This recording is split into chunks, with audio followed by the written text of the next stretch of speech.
안녕하세요. 호환마을 책방입니다. 오늘은 박경주 작가님의 수필 밥상을 읽어드리겠습니다. 밥상.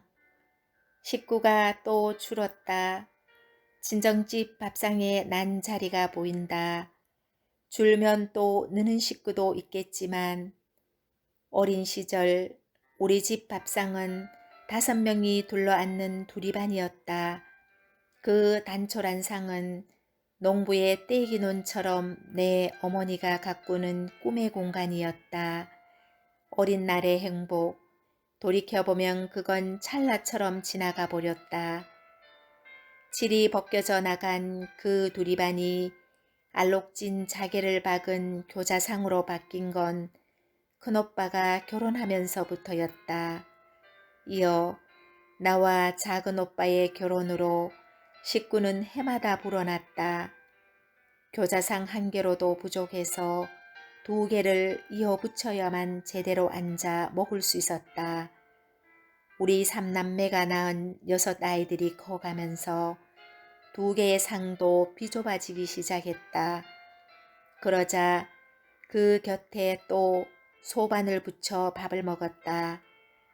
우리 집 밥상은 14시 모인 고래 실론이 되었다. 그리고 우리는 순서도 없이 떠나는 식구들을 지극한 아픔으로 하나 둘 그 상으로부터 배웅했다. 14시 빙 둘러앉던 식탁을 가장 먼저 떠난 건 어머니였다. 그토록 열심히 밥상을 차리시다 먼저 눈을 감았다. 떠나신 뒤 그 밥상 차리기는 큰 올케 몫이 되었다. 그 후 친정집 교자상은 제 상이 되기도 했다. 이제 누가 먼저 이 상을 떠나게 될까? 물론 아버지일 것이었다. 늘 그게 서운해 말없이 아버지 손을 어루만지곤 했다. 그러나 어머니 다음으로 밥상을 떠난 이는 아버지가 아니라 내 남편이었다. 다시 몇 년 후 항상 밥상의 가운데 자리에 앉아 계시던 아버지가 영원히 그 자리를 비우셨다. 그리고 다시 몇 해가 흐른 오늘 작은 오빠도 더 이상 식구가 아니다. 초등학교 시절 소풍을 가면 담임선생님은 학급 학생들을 빙 둘러앉히곤 했다. 수건 돌리기를 하기 위해서였다. 술래는 수건을 들고 뛰다가 누군가의 등 뒤에 몰래 그걸 놓아두었다. 혹시나 내 등 뒤에 수건이 떨어진 건 아닐까 떠듬던 중 손가락 끝에 그것이 닿던 순간에 느꼈던 놀라움과 당혹감, 그 아득함. 죽음이란 그렇게 뜻밖의 순례가 되는 것일지도 모르겠다. 만일 그렇다면 죽음은 신이 순례인 수건 돌리기 같은 것일까?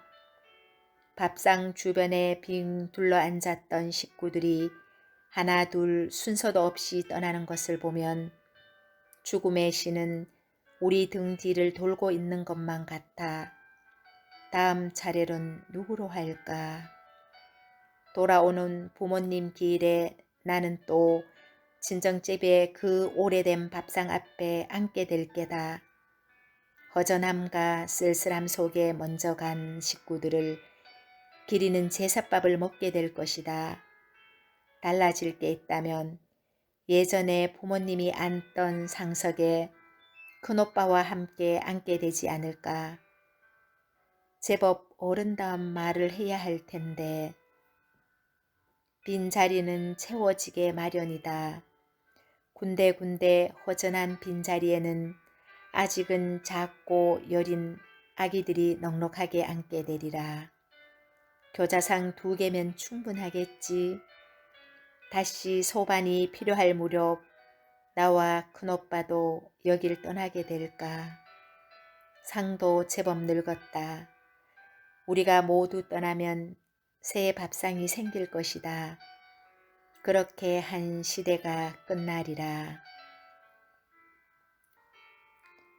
이 글을 읽으면서 나의 어린 시절 두리반의 10식구가 넘는 식구들이 옹기종기 둘러앉아 밥을 먹던 생각이 났다. 할아버지 밥상 따로, 아버지 밥상 따로, 할머니와 장손인 남동생은 겸상으로, 그리고 두리반의 고모들과 어머니, 언니, 동생들, 이렇게 대식구가 밥을 먹던 시절이 있었다. 그리고 할아버지 밥상의 자리는 비워지고 할머니 밥상의 자리도 아버지 밥상의 자리도 그때마다 느껴야 했던 지독한 슬픔과 아픔이 오늘 이 글을 읽으면서 다시금 가슴 가득 그리움과 슬픔으로 차오른다. 감사합니다.